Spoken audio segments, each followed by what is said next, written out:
આજની ધર્મકથા. પ્રણામ. આયુષ્ય કર્મ નિવારણ પૂજા.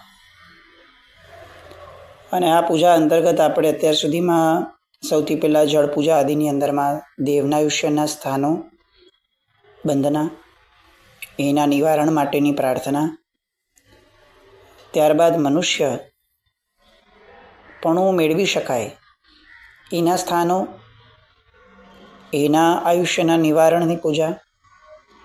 અત્યારે તિર્યંચ આયુષ્ય એ આપણે જોયું દીપક અને અક્ષતમાં. એ તિર્યંચ આયુષ્ય કઈ રીતે બંધાય એના સ્થાનો અને એના નિવારણ માટેની પ્રાર્થના. ગઈકાલ સુધીના અંતર્ગતમાં એક વાત ગઈકાલે સાસ્વાદન મિથ્યાત્વને સાસ્વાદન ગુણ સ્થાનકની આપણે લીધેલી હતી કે તિર્યંચ ગતિના આયુષ્યનો બંધ ક્યારે થઈ શકે. તો એ સાસ્વાદન ગુણ સ્થાનકની વાત આપણે એ રીતે લીધું હતું કે મિથ્યાત્વના ગુણ સ્થાનકમાંથી ઉપર ઉઠ્યા પછી મિથ્યાત્વનો સ્વાદ રહી જાય. આ સ્વાદ ઉલટીમાં જેમ કેટલોક સ્વાદ રહી જાય ઉલટી કર્યા પછીથી, એમ એ સાસ્વાદન છે. પણ એ ફરક છે. સમ્યક દર્શન વમી જાય અને જીવ નીચે પડે એ સમયે મિથ્યાત્વના સ્થાનક પહેલાં એક સ્થાનક આવે કે જેમાં સમ્યક્ત્વનો કેટલોક આસ્વાદ એના અંદર રહી જાય. એ સાસ્વાદન ગુણ સ્થાનક એ તિર્યંચનું આયુષ્ય બંધી શકાય. એટલે એના આધારે આપણે એક વસ્તુ નક્કી કરી કે સમ્યક્ત્વ જીવંત છે ત્યાં સુધી કોઈ પણ પ્રકારે તિર્યંચનું આયુષ્ય બાંધવાનો પ્રશ્ન નથી આવતો. સમ્યક્ત્વ વમ્યું એટલે તિર્યંચના આયુષ્યની વાત આવી. હવે સમ્યક્ત્વ વમ્યા પછી પણ જો સમ્યક્ત્વનો કેટલોક આસ્વાદ હોય ને તો જીવ તિર્યંચમાં જાય, પણ આસ્વાદ પણ ન રહે તો એની માટે નરક ગતિના દ્વાર ખુલ્લા થઈ જ જાય. એ સહજ છે. અહીંયા આપણે કર્મ થિયરીની એક વાતને સમજવા જેવી છે. તમે કોઈ પણ વસ્તુને બેસ્ટ કરો તો એ દેવલોકના આયુષ્ય સમાન આપણે ગણી શકીએ છીએ કે ભાઈ ચલો ઊંચા ઊંચા ગુણ સ્થાનકોનો સ્પર્શ થાય ને એ જ સમયે જો આયુષ્યનો બંધ થાય તો દેવલોકનું આયુષ્ય બંધાય છે. પછી પવિત્રતા અને લક્ષ્ય સાધકતા એ આપણા જીવનમાં આવે છે તો શું થાય છે તો કે મનુષ્યપણાના આયુષ્યનો બંધ થાય છે. દેવ અને મનુષ્ય બેવના બંધના સ્થાનોને ફરી ફરી સાંભળવા જેવા છે. એક ભેદ આપણને બહુ સ્પષ્ટ વર્તાશે કે જ્યારે લક્ષ્ય સહિતની સાધના ઊભી થાય છે ને ત્યારે એ મનુષ્યપણું આપે છે. કેમ એવું? કારણ કે લક્ષ્ય સહિતની સાધનાનું ફળ જ એ છે કે હવે આ લક્ષ્ય પૂર્તિ માટે અનુકૂળતા મળે, અને એ અનુકૂળતા દેવલોકના ભાવમાં નથી, એ મનુષ્યના ભાવમાં છે.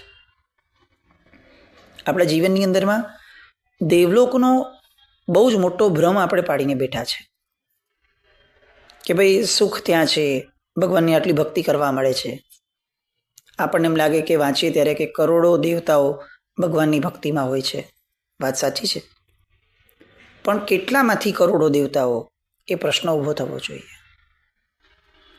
ઓલ ઓવર જગતની અંદરમાં અત્યારે અબજોની વસ્તી છે, એમાંથી કોઈ 1 લાખ માણસોએ ઉપધ્યાન કર્યા હોય, ફોર એક્ઝામ્પલ, કે ધર્મ કર્યો હોય, અને આપણે એમ કહીએ કે આખું જગત એ ધર્મમય થઈ ગયું છે, બસ આ એના જેવી સ્થિતિ થાય.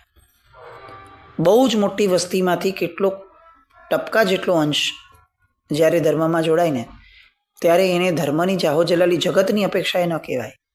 એવી રીતે આપણી માટે કરોડો દેવતાઓ ભેગા થાય એ બહુ મોટી વાત છે, પણ દેવલોકમાં દેવોની જે સંખ્યા છે એ સંખ્યાની અપેક્ષાએ કરોડો દેવતાઓ ભેગા થાય ને એ ટપકા માત્ર છે. કેમ આવું? આટલી બધી અનુકૂળતા છે, ત્યાં તો કોઈને કમાવા જવું ને આ તે બધી માથાકૂટો તો છે નહીં, તો પણ કેમ ન સૂઝે? કારણ કે ત્યાં સુખનો રાગ છે.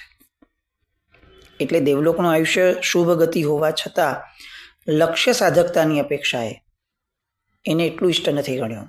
બાકી ઇષ્ટ એક જ મનુષ્યનું આયુષ્ય. એના પણ નિવારણની વાત કેમ કરી તો કે મને એ પણ નથી જોઈતું, કારણ કે અંતે તો 4 ગતિનો જ ભાગ છે. પછી તિર્યંચનું આયુષ્ય આવ્યું, એના બંધના સ્થાનો આપણે વિચાર્યા. એ બધા સ્થાનો ચોરી, માયા, કપટ બધું. હવે એનાથી પણ જ્યારે જીવ નીચે ઉતરે ત્યારે કઈ સ્થિતિ પામતો હશે, એ કયા કયા લક્ષણો હશે, એની વાત અત્યારે હવે નૈવેદ્ય પૂજાની અંદરમાં કરે છે. અણહારી પદ મેં કર્યા, વિગ્રહ ગય્ય અનંત, નૈવેદ પૂજા ફળ દિયો, અણહારી પદ સંત. આપણે જે સામાન્ય રીતે દુહો બોલીએ છીએ એના કરતાં કંઈક બીજી લાઈન અલગ છે.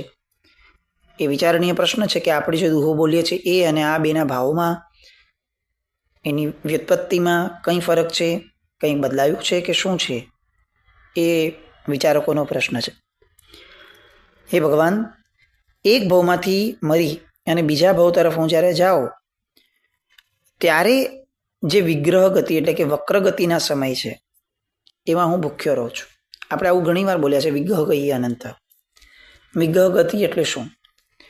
એક ભાવમાંથી બીજા ભાવમાં જ્યારે જઈએ ત્યારે જેમ આપણે એમ સિમ્પલ મેપ પરથી વિચાર કરીએ કે મારે મુંબઈ છું અને હવે અહીંયાથી ભાવ પૂરો કરી અને મારે અમેરિકા સાઈડ જવાનું છે, તો એ સીધી રેખામાં નહીં જવાય, મારે વાયા જવાશે. આપણે અત્યારે પણ ફ્લાઇટ લેવી હોય ને તો વાયા ફ્લાઇટ લઈએ છીએ કે સીધી અહીંયાની ફ્લાઇટ નથી તો પહેલાં અહીંયાનો હોલ્ટ અને 1 સ્ટોપ 2 સ્ટોપ આપણે ત્યાં પહોંચીએ. એક્ઝેક્ટ એવી રીતે જ્યારે જીવનો ભાવ પૂરો થાય છે ત્યારે એનો આત્મા એ સીધી રેખામાં નથી જઈ શકતો, કારણ કે એનું ગંતવ્ય સ્થાન એ આડું છે, વાંકું છે. સીધી રેખામાં ક્યારે જઈ શકે? તો કે જ્યારે એને કેવળ જ્ઞાન થઈ ગયું હોય અને છેલ્લો ભાવ એનો પૂરો થાય ત્યારે એ એક્ઝેક્ટ જ્યાં છે ત્યાંથી સીધી ગતિએ જ જાય.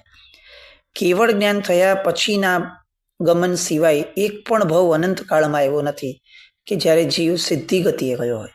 અને એટલે જ મોક્ષનું બીજું નામ સિદ્ધિ ગતિ છે. આપણી વાત અહીંયા એ છે કે આ વક્ર ગતિએ જે જાય છે એ વક્ર ગતિને વિગ્રહ ગતિ કહેવાય. હવે આ વિગ્રહ ગતિમાં શું થાય?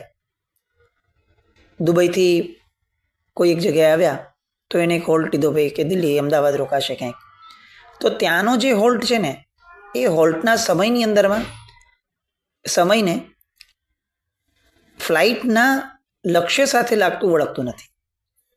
એ હોલ્ટ એ શાંતિનો સમય છે, ત્યારે તમે ઉડતા પણ નથી, ત્યારે તમે કોઈ જગ્યાએ જતા પણ નથી, ને તેમ છતાં કહેવાય શું કે હું ગંતવ્ય સ્થાને જઈ રહ્યો છું. બસ એક્ઝેક્ટ એવી રીતે અહીંયાથી આત્મા દેહ મૃત્યુ પામ્યો, આત્મા ઉડી અને એક સમય એટલે તો આંખના પલકારાનો 1000મો લાખમો ભાગ, કરોડમો ભાગ, એનાથી વધારેનો ભાગ, તો એટલા નાના સમય માટે જીવ જ્યાં હોલ્ટ કરે છે ત્યાં એની પાસે એક પણ આહાર કરવા માટેની અનુકૂળતા નથી. કારણ કે દેહ હોય તો એને આહાર કરવો પડે. ત્યાં એનો આત્મા હજી દેહ સુધી પહોંચ્યો નથી, બીજા દેહ સુધી, અને પહેલો દેહ છૂટી ગયો છે. તો એ જે વચલો ભાગ છે એને વિગ્રહ ગતિના આરાધ્ય રૂપ સમય કીધો. કેમ? કારણ કે ત્યાં એ આહાર વિનાનો છે, એટલે અણહારી પદવાળો છે. નૈવેદ્ય પૂજાનો ભાવ આપણો આ છે કે જેમ આવા અનંત ભાવો થયા મારા, તો અનંત ભાવની પહેલાંનો આવો વિગ્રહ ગતિનો સમય, અણહારીવાળો સમય, એ પણ અનંતવાર થયો હશે. હવે એવો સમય મને શાશ્વત સમય માટે આપો ભગવાન, જે મને સિદ્ધિ ગતિમાં જ મળી શકશે, એ પ્રાર્થના છે. એટલે હું એક ભાવમાંથી મરીને બીજા ભાવ તરફ જાઉં ત્યારે વિગ્રહ ગતિના સમયો હોય એમાં હું ભૂખ્યો રહું છું. એ રીતે મેં એ સમય પૂરતું અણહારી પદ સેવ્યું છે, એવું અનંતીવાર બન્યું છે. પણ એ તો કેટલું હોય, 1, 2, 3 સમય, એનાથી વધારે નહીં. પણ હવે હું આપની નૈવેદ્ય પૂજા કરીને યાચના કરું છું કે મને અનંત કાળ માટેનું, શાશ્વત કાળ માટેનું અણહારી પદ આપો. હવે આ નૈવેદ્ય પૂજાની ઢાળ શરૂ કરે છે. આહાર કરંતા અહનિશ માચ્યો, નાચ્યો એણે સંસાર સંભાલ વિશરામી, નૈવેદ્ય થાળ ઠવી જ ન આગે, માંગો પદ અણહાર વિશરામી. દેતા નહીં તુજ વાર, તુમ સરીખો દાતાર, નહીં કોઈ આ સંસાર, ત્રિશલા માત મલ્હાર, મુજ અવગુણ ન વિચાર, સાંભળ વિશરામી. કેટલી સરસ વાત. અહીંયા શબ્દ લખ્યો છે સંભાળ વિશ્રામી. સાંભળ વિશ્રામી આ શબ્દ એટલા માટે વપરાય છે કારણ કે એ પ્રભુને વિશ્રામી કહે છે. વિશ્રામી એટલે શું કે હવે જેને ફક્ત વિશ્રામ કરવાનો છે, આરામ કરવાનો છે, મારે ભટકવાનું છે, અને ભટકવામાંથી હવે મુક્તિ મેળવી અને વિશ્રામ તરફ વળવું છે, તો જેણે વિશ્રામ લીધો છે એની આરાધના કરીશ તો વિશ્રામી બની શકીશ.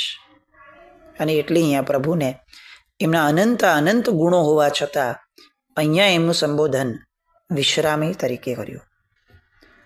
આ એક છે ને બહુ સરસ મજાની ખાસિયત છે કે કોઈ એક વ્યક્તિના અનેક પાસાઓ છે, પણ તમારે જે વાત કરવી છે ને એ વાતને લગતું જે પાસું છે એના દ્વારા એનું સંબોધન થાય તો એ એને અપીલિંગ બને. કોઈ વ્યક્તિ પાસે આપણે દાન લેવા જવું છે, પૈસા લોન લેવા જવું છે, માંગવા સમજો, તો ત્યારે આપણે એનું ઉદ્બોધન એમ જ કરશું કે તમે તો બહુ દાનેશ્વરી છો, તમે તો ખરેખર પરદુઃખ ભંજક છો, પરાર્થ રસિક છો. આવી રીતે વાત કરીને પછી આપણે આપણી વાત મૂકશું તો ઓલાને પણ એનો એક્ઝેક્ટ પર્યાય રિયલાઇઝ થાય અને એને આપવાનું મન થાય. આપણે ક્યારે એવું નથી કહેતા કે જેની પાસે આપણે પૈસા લેવા જવું છે એને આપણે એવું ઉદ્બોધન નથી કરતા ક્યારે પણ કે તમારો ખોરાક તો ઘણો સારો છે, તમારું આ ઘણું સારું છે. આવું નથી કરતા. કેમ? કારણ કે રિલેવન્સ સાથેની વાત હોય. તો અહીંયા પંડિત વીર વિજયજી મહારાજ એક રિલેવન્સ સાથેની વાત કરે છે કે ભગવાન, મારે હવે ઠરવું છે, મારે હવે ભટકવાથી વિરામ લેવો છે. તો તમે આવા વિરામ પામેલા છો એટલે તમારી પાસે આવીને સૌથી પહેલું ઉદ્બોધન એ તમારી માટે ઉપયુક્ત, અત્યારની માંગણી માટે ઉપયુક્ત એ જ છે કે પ્રભુ તમે વિશ્રામી છો. હે વિશ્રામી, તમે મારા દિલના પણ વિસામારૂપ છો. તમે મારી વાત સાંભળજો. જુઓ, હું રાત ને દિવસ આહાર કરવાની અંદરમાં મચ્યો છું, મશગુલ રહ્યો છું. આહાર કરું છું એ તો ઠીક છે, રિક્વાયરમેન્ટ છે, પણ પછી એમાં ઉન્મત્ત બનું છું. અને ઉન્મત્ત બનવાના કારણે સંસારમાં બહુ નાચ્યો, ભમ્યો. હવે હું એનાથી થાક્યો છું. અને આ થાકવાના ભાવ સ્વરૂપ નૈવેદ્યનો થાળ ભગવાન હું તમારી સમક્ષ ધરું છું. આ થાળ ધરી અને માંગણી શું કરું છું તો કે હવે તમે બસ આ બધાથી છોડાવો, આહારથી, અને મને અઢારી પદ આપો. હું જાણું છું કે તમારા જેવો દાતાર આ જગતની અંદર બીજો કોઈ જ નથી. બીજા દાતારો તો પોતાની પાસે જે હોય એનો અંશ બીજાને આપે. તમે એવા દાતાર છો જે પોતાની પાસે જે છે એવું ને એવું જ પદ બીજાને આપે છે. આવો દાતાર આ જગતમાં ક્યાં મળવાનો? તો આવા ઉત્તમ દાતારની પાસે, આવા અત્યંત ઉદાર તત્વની પાસે માંગણી કરતી વખતે હું એમ કહું છું કે ભગવાન, મારી આ વ્યથા, મારી આ વેદના સાંભળજો. મારા અવગુણોને ન જોતા મારા પ્રત્યે ઉદારતા કેળવજો. અમથું આખા જગત પ્રત્યે બહુ જ ઉદાર છો, પણ વિશેષપણે માંગણી કરું છું કે મારા પ્રત્યે પણ ઉદાર બનજો. અને આ નૈવેદ્યનો થાળ ધરાવવા દ્વારા મેં જે માંગણી કરી છે કે મને અણાહારી પદ આપો, એ માંગણીને સ્વીકારવા માટે ભગવાન આપની થોડી કૃપા દ્રષ્ટિ કરજો. હવે સાંભળજો કીધું એટલે હવે સંભળાવવાનું શરૂ થશે, બોલવાનું. પોતાનું આખું વર્ણન, પોતાની અંતઃસ્થિતિનું આખું વર્ણન હવે આ ઢાળની અંદરમાં જુઓ કેટલી સરસ રીતે કરે છે. મદ મચ્છર લોભી અતિ વિષયી જીવ તણો હળનાર, મહારંભી મિથ્યાત્ત અને રૌદ્રી ચોરી નો કરનાર, ઘાતક જીન અણગાર વ્રતનો ભંજનહાર, મદિરા મંસ આહાર ભોજન નિશી અંધાર, ગુણ નિંદાનો ઢાલ લેશ્યા ધૂર અધિકાર, નારકીમાં અવતાર એને લક્ષણ નિર્ધાર, અવગુણનો નહીં પાર પણ આવ્યો તુજ દરબાર, નિજ રૂપ દિયો એકવાર જીમાં વિદ્યાધર ઉપકાર, સંજીવની બુટી ચાર સાજા કીધો ભરતાર, શુભ વીર વડો આધાર સાંભળ વિશ્રામી. કેટલી સરસ! આમ આપણે ખરેખર લાગે કે આવી ઢાળો બોલતા બોલતા એ જે પ્રાસ, એ જે લય, એ જે શબ્દો, પોતાનું જે વર્ણન છે એ બોલતા બોલતા ખરેખર અટકી જવાય અને ચિંતનને એક વેગ મળે. આ પ્રાચીનતાની ખાસિયત જ આ છે કે આપણને ચિંતન તરફ લઈ જાય છે. અર્વાચિંતા એ કદાચ શબ્દોનું વૈવિધ્ય અને શબ્દોનો અલંકાર આપે છે, પણ ચિંતન તરફ નથી લઈ જતું. કેમ? કારણ કે એ બનાવનાર વ્યક્તિમાં ચિંતનની ભરમાર નહોતી. જ્યારે પ્રાચીનતાની અંદરમાં બનાવનાર વ્યક્તિ સ્વયં ચિંતનથી પ્રચુર છે. એટલે એની વાત આપણને પણ ચિંતન તરફ લઈ જાય છે. કેમ પ્રાચીન સ્તવનો ગાવા જોઈએ, કેમ પ્રાચીન ઢાળો તરફ વળવું જોઈએ જીવે? કારણ કે એ બધા વ્યક્તિઓ, એ મહાપુરુષો, એમની અંદરમાં ખરેખર તત્વ રમતું હતું. એ જોડકણા નહોતા બનાવતા, એ ખરેખર સ્તવનને સચ્ચાઈ બનાવતા હતા, ઢાળો બનાવતા હતા. જુઓ શું વાત કરે છે કે મેં મારી નરક ગતિ પાકી કરે એવા કેટલા બધા કામો કર્યા છે ભગવાન. કયા કયા? તો હવે નરકના સ્થાનો, નરકના આયુષ્યના બંધના સ્થાનો એ વીર વિજયજી મહારાજ સાહેબ જણાવે છે. સ્થાન નંબર 1, હું અહંકાર અને મત્સરના ભાવથી જગતમાં વર્ત્યો છું. હંમેશા અહંકારી થઈને વર્ત્યો. પ્રસંગ મળ્યો નથી, મારી અનુકૂળતા મળી નથી અને મારો અહંકાર ઉછળ્યો નથી. મારાથી નીચો માણસ દેખાયો નથી અને દબાવવાનો પ્રયત્ન કર્યો નથી. કોઈ જરાક પણ મારા કરતાં ઓછી સ્કિલવાળો માણસ દેખાય તરત જ એને તોડી પાડ્યો નથી, એવું બન્યું જ નથી. તરત જ એને એ રીતે અપમાનિત કર્યો હોય કે એને ખરેખર અંદર લાગી આવે. આમાં મૂળમાં એના અપમાન કરવાના ભાવ કરતાં વધારે બળવાન આશય એ હતો કે હું સુપ્રીમ છું, હું બેટર છું, મારે એ પ્રૂવ કરવું હતું. હું અહંકારથી વર્ત્યો છું. નાની ઉંમર, નાની સ્કિલ, નાનું પુણ્ય, આવું જ્યાં જ્યાં દેખાયું ત્યાં ત્યાં મેં હું મોટો છું એવું છતું કરવા પ્રયત્ન કર્યો જ છે. આ મારો અહંકાર છે. અને અહીંયા વીર વિજયજી મહારાજ સાહેબ કહે છે કે આ જ મારી નરક ગતિનું કારણ છે. મદ અને મત્સર, આવા ભાવથી હું જગતમાં વર્ત્યો. બીજું સ્થાન, મારો લોભ બહુ ભારે છે.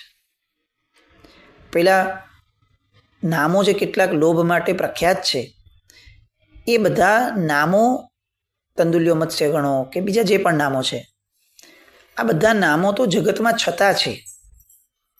એટલે એ એક સિમ્બોલિક આઈડેન્ટિટી થઈ ગયા છે. પણ હું આ બધા નામોમાં ફિટ બેસી જાઉં એવો છું, પણ ક્યારે છતો નથી થયો ને, એટલે સુખથી રહું છું. મમ્મણ એ તો લોભિયો હતો, આખા જગતને ખબર છે ને, એટલે કશો વાંધો નથી મમ્મણનું નામ લેવામાં. પણ મારું નામ લેવાય તો મને બહુ તકલીફ થાય છે. કેમ? કારણ કે મારે લોકો સુધી મારો લોભ દેખાડવો નથી, પહોંચાડવો નથી. એવો લોભિયો પણ છું અને લોભની સાથે માયાવી પણ છું. આ નરકનું કારણ છે. સતત લોભની વૃત્તિમાં છું. પેલા એક ઘર લીધું, પછી 2 ઘર લીધા, હવે આ શોપ, પછી આ, પછી તે, પછી આવું ગાડી, પછી આવું કંઈ પણ, બધું જ ભૌતિકતાની ભરમારની અંદરમાં એક પછી એક લક્ષ્યાંકો હું બાંધીએ જ રાખું છું. કારણ કે મારા મૂળમાં લોભ પડ્યો છે. લોભ ને થોભ નથી. આપણે ઘણીવાર પ્રશ્ન થાય, ઘણા લોકોને આવું થતું હોય છે કે લોભની વ્યાખ્યા શું? કેટલીક આપણી આવશ્યકતા પણ હોય છે. તો આવશ્યકતા અને લોભની વચ્ચેનો ડિફરન્સ શું? તો આ એક ગુજરાતી કહેવત છે ને આપણી, એ બહુ સિમ્પલ ભાષામાં આપણને કહી દે છે. જેને કોઈ થોભ નથી ને એ લોભ છે. જ્યાં બ્રેક લગાડવાનું સાહજિક મન થાય ને એ આવશ્યકતા હોય, અને જ્યાં બ્રેક લગાડવાનું મન જ ન થાય, જ્યાં એમ જ લાગે કે ચાલીએ જ રાખીએ એ દિશામાં આપણે, એ લોભ છે. પછી એ કોઈ પણ ક્ષેત્રનો હોઈ શકે, પૈસાના ક્ષેત્રનો હોઈ શકે, પ્રસિદ્ધિના ક્ષેત્રનો હોઈ શકે, પુણ્યના ક્ષેત્રનો હોઈ શકે, અને કદાચ ધર્મના ક્ષેત્રનો પણ હોઈ શકે. લોભ, જેને કોઈ થોભ નથી. તો આવો લોભ મારામાં બહુ છે. ત્રીજું સ્થાન નરકનું, હું વિષયોમાં અંધ થયો છું. મેં અનેક જીવોને હણ્યા છે. મેં આરંભ સમારંભો સેવ્યા છે. અકારણ મોટા મોટા રસોડા, અકારણ મોટી મોટી બધી આયોજનોની મહેફિલ, અકારણ લગ્ન સમારંભોની અંદરમાં પણ અનાપ શનાપ ખર્ચાઓ, અનાપ શનાપ હિંસાઓ. આ બધું કરું ત્યાં સુધી ઠીક હતું. કદાચ ઘણીવાર તો અનુકૂળતા જ નથી કે હું કરતો જ નથી, પણ જે કરે છે એને હંમેશા સારા માનું છું. હંમેશા મોઢામાં મારા એવા જ રમતા હોય છે કે બીજો આના લગ્ન જુઓ કેટલો ખર્ચો, ઓહો, આ હા, બસ આ જ બધું. તો કરણ ને અનુમોદન ત્રણેયની જો સરખા પાપ હોય તો મેં અનુમોદન દ્વારા જેટલા પાપ કર્યા છે ને એટલા પાપ તો કરણ દ્વારા કરવાની મારી હેસિયત જ નથી. આ બધું મારું નરક ગતિનું કારણ છે.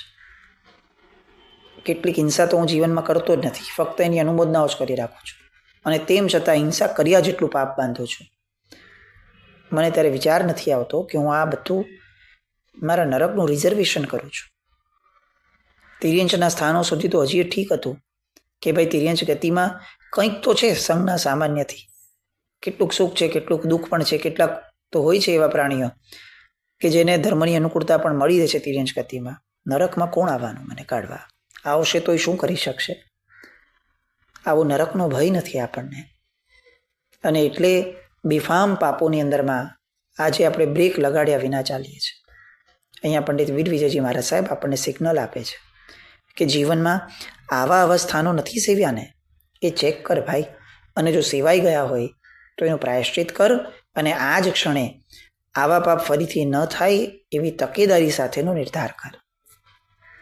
હજી પણ કેટલાક રૌદ્ર ધ્યાનને લગતા કારણો, એ બધા કારણો, અને પછીથી આ બધાના નિવારણ રૂપે નૈવેદ્ય પૂજા કઈ રીતે કરવાની એની વાર્તાઓની વાતો જે આપણે ઓલરેડી કરેલી છે, અને નરક આયુષ્યના બંધના સ્થાનનું નિવારણ કરનાર એ ભાવપૂર્વકની આ નૈવેદ્ય પૂજા, એ બધાની વાતોમાં આવતીકાલે ફરીથી મળશું.